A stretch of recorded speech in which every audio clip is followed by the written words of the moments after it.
Bombshell tonight in the investigation of the death of a young man, Nolan Wells. Death threats are flying. One actually says there's going to be blood, so much blood. Another death threat says, don't go outside. How can anybody do their jobs when they're getting death threats? Not only that, we understand this case is headed to a grand jury. We also learned tonight that the state's autopsy is complete, but is being kept secret. Isn't an autopsy a public document?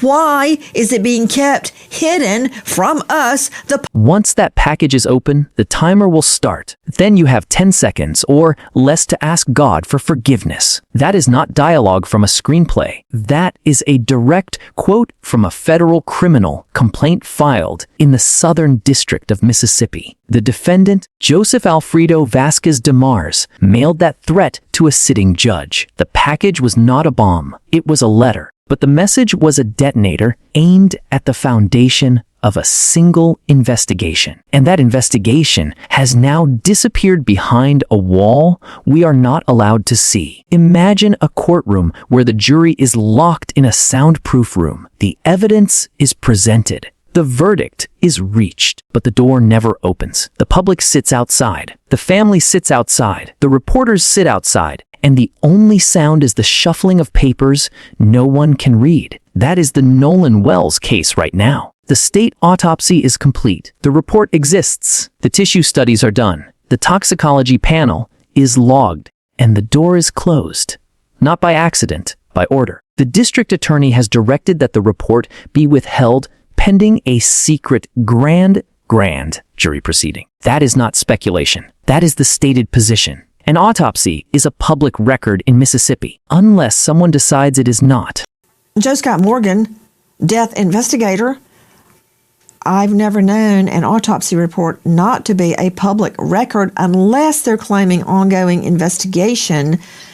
Yeah. Now, in the D4VD David Anthony Burt case, the LAPD demanded the medical examiner keep it secret because the medical examiner's office allegedly was leaking information, possibly for money. Don't know that yet, but I will. How common is that the medical examiner is ordered not to release the autopsy? Why is the autopsy being kept secret? Because it's continued investigation. They're going to go to grand jury with this. I can tell you that. I'll bet you dollars to donuts if that's the case. We see it with, we saw it with Idaho 4, right? We didn't have it there. We don't have it with Charlie Kirk. You know, that's an ongoing event. This is being investigated. And, you know, the point of contact here is an interesting situation here because you have the state medical examiner, but you also have a county coroner. The state medical examiner provides a service to the county coroner. The coroner is an elected official. He does not do these autopsies. And so the coroner is going to be the gatekeeper relative to any kind of document. But with that said, under state statute, the DA, the prosecutor, they can say, look, you're going to hold off on releasing this report. So it's being held at this point in time. Now, the reports that we're hearing are saying that it is complete. Now, what does that mean? Well, if you have a complete autopsy report, that means they've got tox, they've probably got histology, which is going to be the tissue studies, and they actually have the anatomical autopsy report that has been completed. That's what, I think it was ABC that was reporting that. I can't validate that, but that's what is being leaked out at this point in time. So they have this report. I think the question is, and this goes back to you, my friend, is that if this is going to be a grand jury thing, when is it going? And when is the medical examiner going to be called and summoned to speak to this? That's what everybody's going to be hanging on. Before we go deeper into what the documents actually show, make sure you're subscribed to the VerdictOrigin, because we don't just cover the story, we follow the evidence. Hi guys, American homeowners. The FBI has been warning about a type of real estate fraud called title theft, and your equity is the target. With just a forged signature, your ownership can be transferred out of your name, and without protection in place, you're left with an emotional and financial nightmare. That is why we partner with Home Title Lock, so you can find out today if you're already a victim and protect yourself. Use promo code Nancy at HometitleLock.com to get a free title history report plus a free trial of their $1 million triple lock protection. That's 24/7 monitoring, urgent alerts, and if you're a victim of fraud, they'll spend up to $1 million to fix it. Don't be a victim. Protect your home equity today. That's HometitleLock.com, promo code Nancy, or just use the link below. And good luck. I'm speaking. The official vocabulary is ongoing investigation. That is the phrase used to justify the blackout.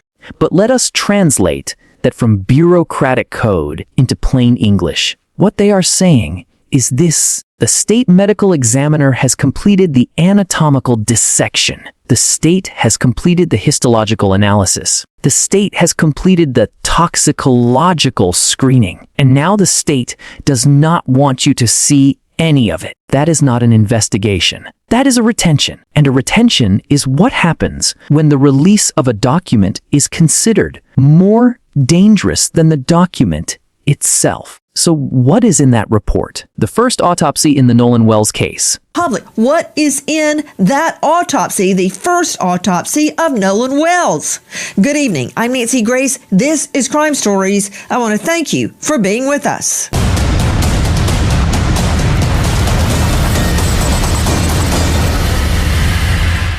The young lady, Katie, that he was hanging out with, I saw a text message from her alluding to the fact that she never saw him get on that boat at all.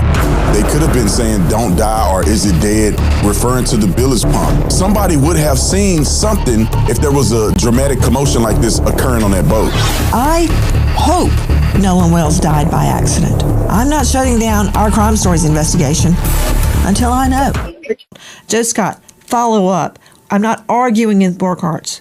Let's learn, if we can, from what he's saying. Jump.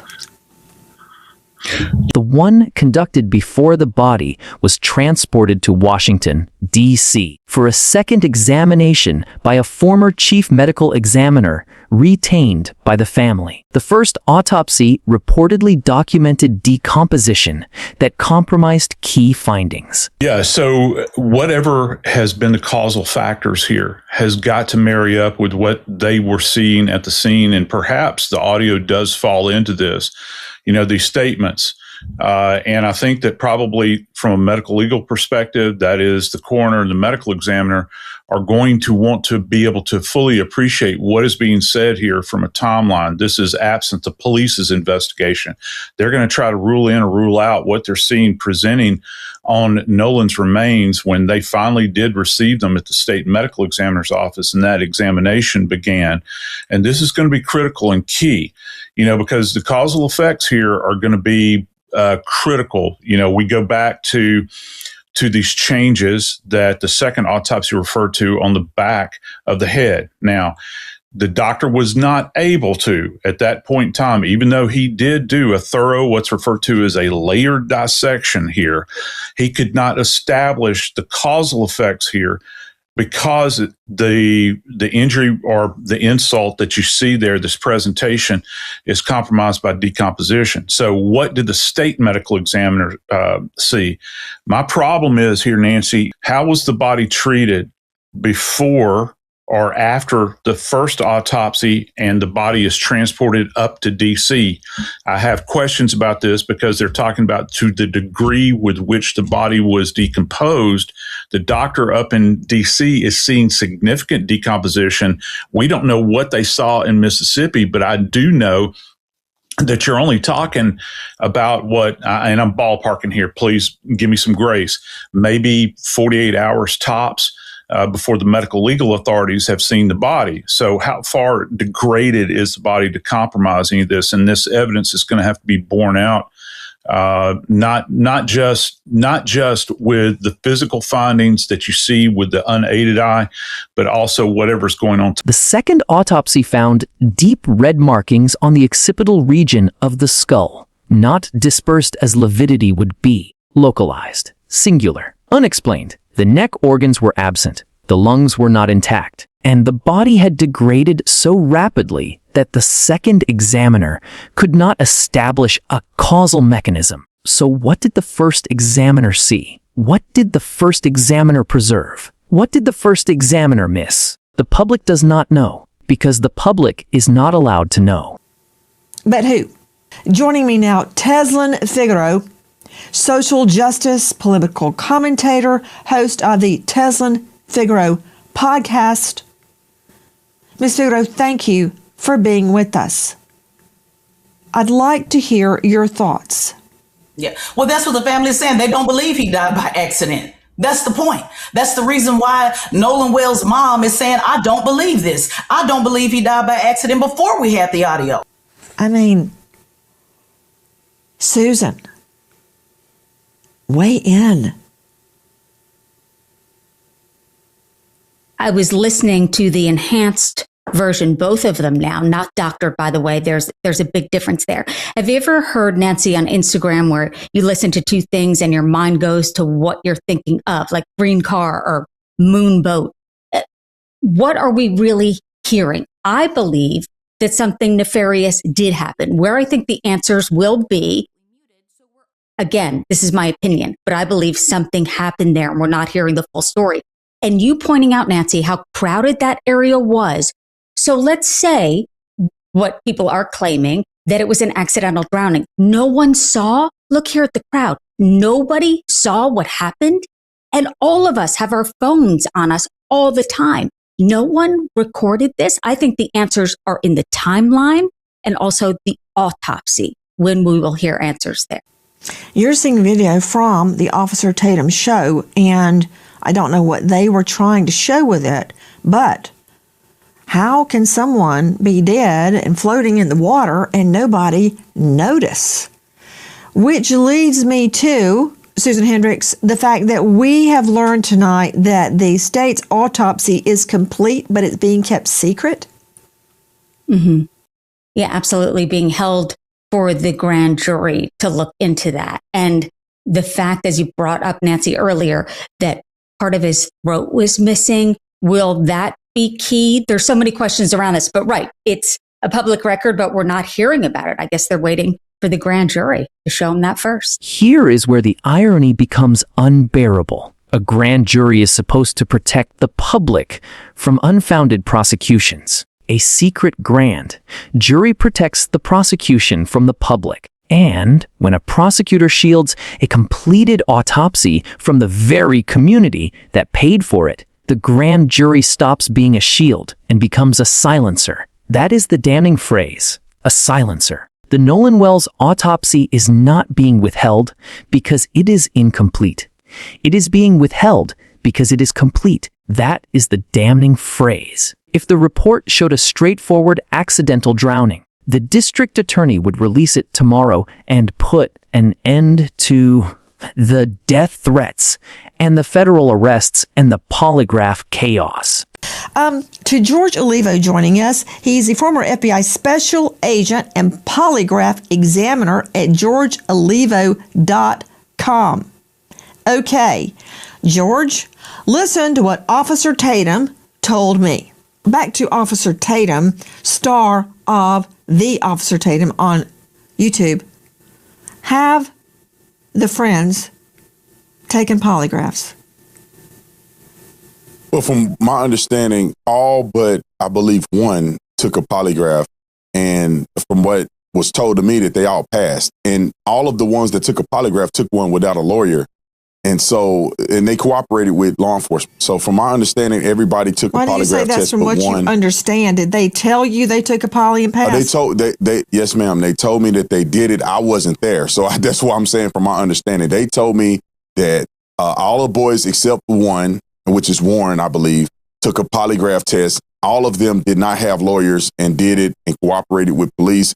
Warren also cooperated with police. I just believe he didn't take a lie detector test, but Warren is the young man that I interviewed. So according to what they told me, they all took a lie detector test and passed. And it's an equivalent of a lie detector test. It's not a traditional lie detector test, but it's the same theology of trying to get to if a person is lying. I don't know the name of it. It's an equivalent of a lie detector test. It's a different methodology. I don't believe it was a polygraph test. I believe they took other stressors in order to analyze if the people were telling the truth or not. So then the answer to did they take a polygraph would be no. He's charming. He's well-spoken. But that was no. That was a no. They did not take a polygraph test, and not all of them took the, as he is calling it, the equivalent. Okay. Georgia Levo, in my experience as a trial lawyer, there is no equivalent for a polygraph. Tell me the various bodily indicators a polygraph measures. So a polygraph does have very specific markers, and we're looking for physiological changes in baseline or truth signature. So we're looking at things like respiration, heart rate, electrodermal activity, which most people interpret as sweat gland activity. We're looking at peripheral movements to try and determine if someone's trying to cheat on the test. So it's quite extensive. And I think what the Officer Tatum was probably referring to, whether he realized it or not, was the voice stress analyzer. I think he used that word one time, some kind of stressor test. It's probably that they might have taken. Unless the report does not show that. Unless the report shows something that no one on that boat wants explained. Toxicologically. I want you to take a careful look at this video we have obtained. Let's see it. Look how tightly everyone is packed in. There were hundreds of people out on Horn Island on July the 4th. What, nobody saw what happened to Nolan Wells? They all just left with him standing there stranded, waving his arms like Gilligan? That did not happen. Now that you're seeing this, what is an innocent explanation? I'm trying to figure that out. Joining me, and I'll circle back to you, Joe Scott, because I got a lot of questions regarding the way he could have died innocently and been left behind, and that sound being true. The sound that Janetta Brantley enhanced. Is there any innocent explanation? Is there a way, as my favorite judge often said, Luther Alverson, it is your duty to make all witnesses speak the truth and impugn perjury to no one. Is there a way that can be done? I don't know that it can.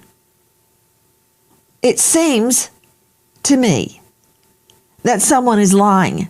So ask yourself one question. What is more frightening, a mob demanding answers or an institution hiding them? That is the ticking clock. Every day the report stays sealed, the public loses another minute of certainty, and the families lose another minute of peace. The damning phrase.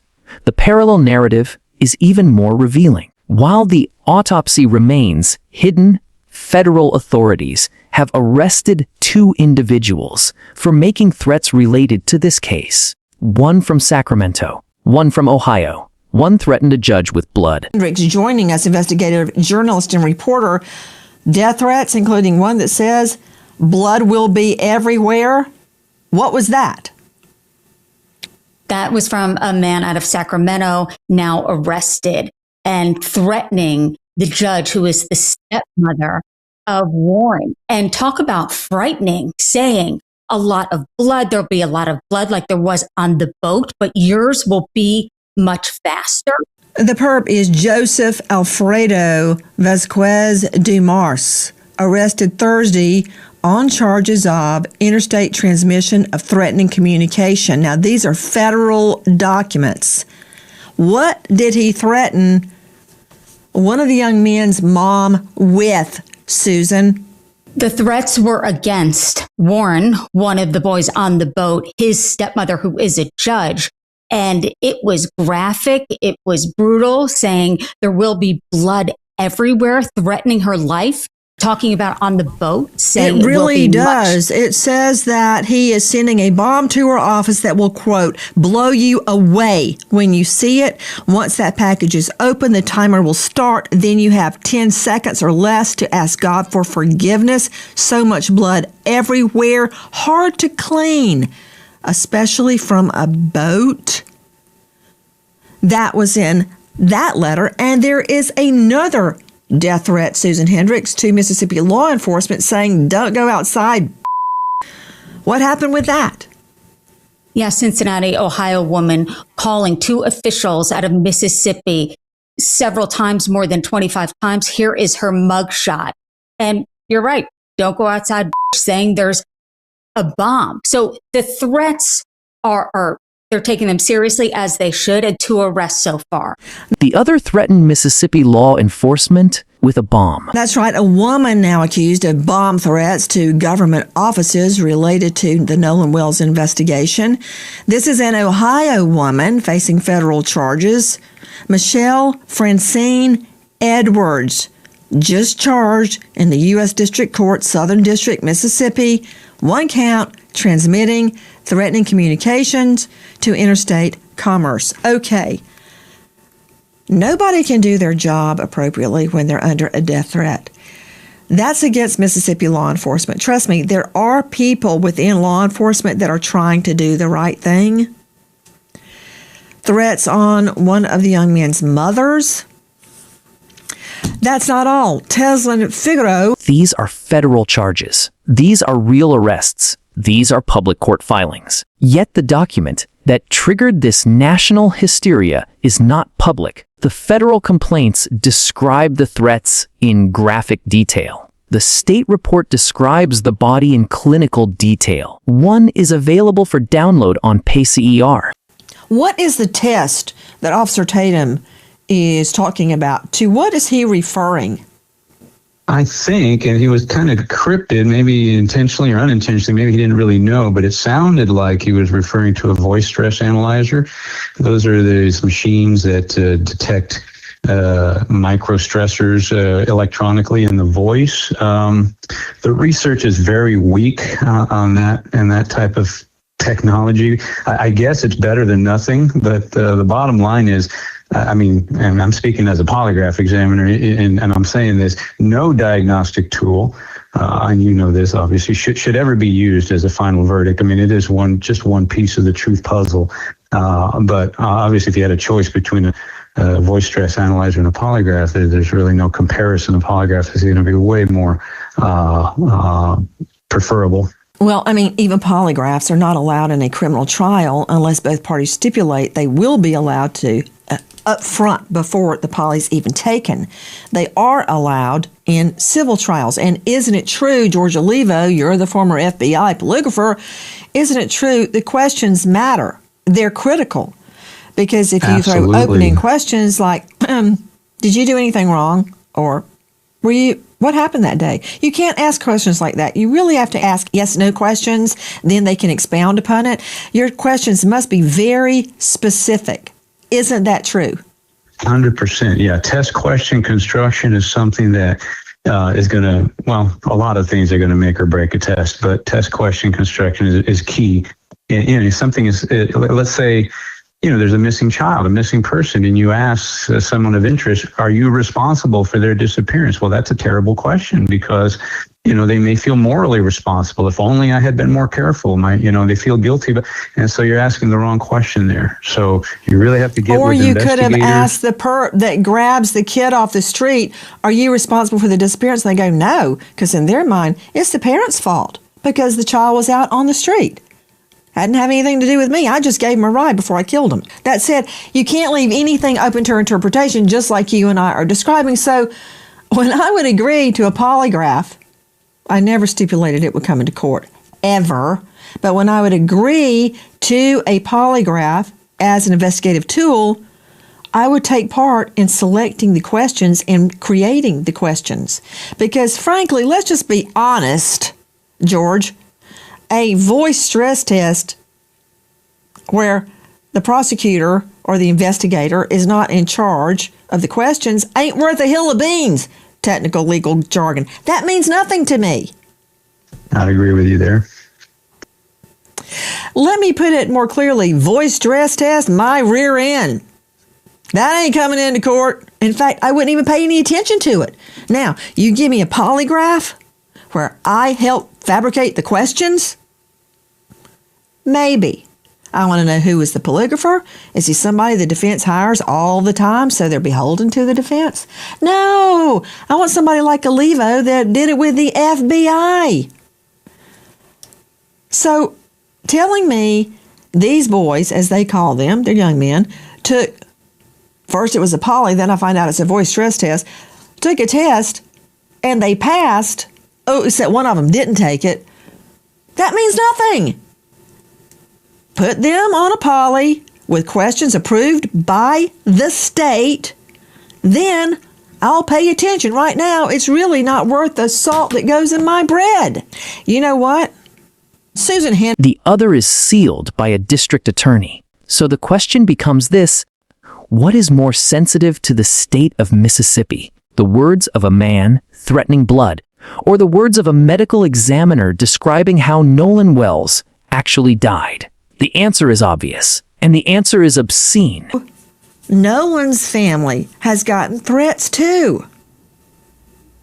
Absolutely. And, you know, I don't condone violence on anybody, but I do want to put some context behind this, Nancy, as well. I was a police officer in the Air Force. You're talking about government officials, meaning I'm sure the judge has received threats. I'm sure the police officer has received threats, although they should not happen. But these are individuals that have taken, just like you and I, have taken on, you know, positions that it comes with the territory. You have received death threats. I have received death threats. So the people that's not being talked about that's receiving the death threats is Nolan Wells' mother and father. Why is nobody talking about the death threats with them? They've reported it. Why isn't anybody arresting the people who are actually harassing the victims? It's online. It's available for people to see. So I just find it very interesting that there's so much sympathy for a police officer who not only do they receive death threats, they put their life on the line. They signed up and raised their hand to say, hey, pick me for the death threats and pick me to give my very life, as I did in the Air Force.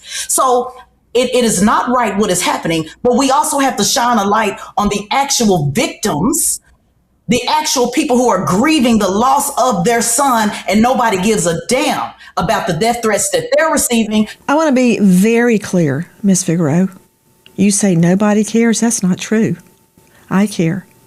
I care. I care about the death threats on Nolan's mother and his family and his team.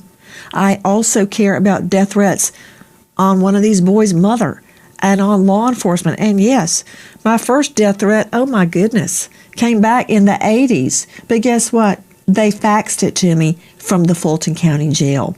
So that wasn't much of a mystery. But with every time you take a position, you make people angry. The thing is, if these threats, including the ones on Nolan's mother, the mother, you know what I'm doing all night long till 2 o'clock, Miss Figueroa? I'm packing my children to go away to college. That's what Nolan's mother should be doing tonight. She should be getting him ready to go back to school. Instead, she's visiting his remains. And now, death threats? The death threats are real. They are documented. They are prosecutable. But so is the decomposition. So are the missing neck organs. In my opinion. Hold on. Joe Scott, you mentioned the tox report. That's a blood panel done. Was he drinking? Was he using drugs? A lot has been made. Or had he been given something? Witnesses stating Nolan was drunk. Okay. Does that really change anything? Does that change anything? Unless he died of acute alcohol poisoning. Because I guarantee you, ain't anybody on that boat that's afraid of a cocktail. Okay? So if he was drinking, what difference does that make? in whether he was killed or whether he died of an accident, Joe Scott? Well, listen, Nancy, I know you're a teetotaler, but let me tell you something. The drunker you get, the more alcohol you take on board, it lessens your ability to defend yourself. It lessens your ability to make good decisions. And so we see this played out all the time in the medical legal world. And that's going to be the measure here, I think, relative to tox. Everybody wants to see the toxicology because that's going to give us an idea chemically what is in this young man's system. Was he able to do for himself at that point in time? And that's another problem that arises here. It's a double-edged sword, Joe Scott. You can argue rightly. He was drunk and could not defend himself against an attack. Right. You could also argue he was drunk and hit his head, and then they go, oh, my stars, he's dead. Yep. But wouldn't that have shown up in the autopsy if he died by a blow to the head, be it accidental or nefarious? Wouldn't that have shown up? Yeah, and keep in mind the second physician that did the autopsy, who, by the way, is highly respected, the former chief medical examiner for D.C., that was retained by the family. He didn't see any evidence of fractures. All right. Now, that doesn't mean that there wasn't a concussive event. I'm talking about being hit in the head, and you can have stuff that's contained within the cranial vault that might not be presenting. But again, back to what I said earlier, I find it very interesting that this doctor is commenting on the state of the decomposition when he sees the body, and that's problematic. It's very problematic when you're trying to make an assessment. You're already absent the organs of the neck. You're absent intact lungs. And, because the specter of drowning is on the table as well. So if you want to make a thorough scientific assessment, he's kind of handcuffed, isn't he, at this point? And again, going back to this idea, how long did it take them to get his body to DC, and why was it in such a state of decomposition when it arrived? So, is the localized marking on the back of the skull? So, is the absence of fractures? Franz Borghardt joining us, veteran trial lawyer out of the Baton Rouge jurisdiction. Speaking of toxicology results, number one, they don't take that long unless you want them to. Number two, there is doubt. If he died by accident, having consumed a lot of alcohol, was there a cover-up? Or did he die from a nefarious act? So the alcohol intake could cut either way, Franz.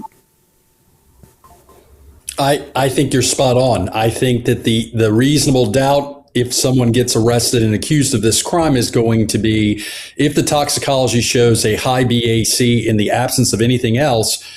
What you yourself said, could it have been foul play where he couldn't defend himself, or foul play in so much as he got injured because he was quote unquote drunk? That remains to be seen. But I don't discount the fact. Put him up, please. Let me see, Borghardt. You're saying foul play, but it could have been something as simple as horsing around on the boat and him hitting his head. Yeah. It could be somebody whacking him in the head. It could be finding him in the water face down. And this mark on the back of his head is some type of fluid disbursement, which I don't believe, because it was nowhere else on the body except right there. And if your blood is going to sink to the lowest level upon death, it would be all over the body, but we're not seeing that. So why is just the occipital have the deep red markings? So many questions. And let me stress, before you bother sending me another death threat, we don't know the answers. So is the presence of a completed autopsy report that no one may read. The family wants that report released. The public wants that report released.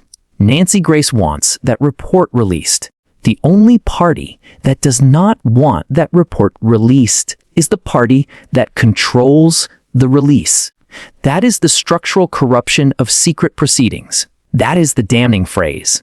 Go to the public docket for the Southern District of Mississippi. Pull the federal complaint in the case against Michelle Francine Edwards. Read the language of the bomb threat. Read the language of the interstate transmission charge. Then, pull the state court docket for the Nolan Wells grand jury proceeding.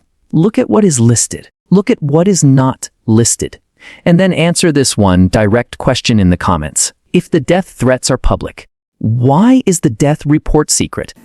We want justice in this case. We don't want secret grand jury proceedings. We don't want secret medical examiner reports. We want all threats investigated. We want the truth behind that audio. I want to know. And I want everybody on that boat polygraphed. We want answers. If you know, or you think you know anything about this case, dial 228-769-3063. Tell us what you find, because we will be here following the evidence. Before you go, make sure you like this video. Share it with someone who still believes in public records. Subscribe to the VerdictOrigin and turn on notifications. The next filing could drop at any hour. And when it does, we will be the first to read it out loud.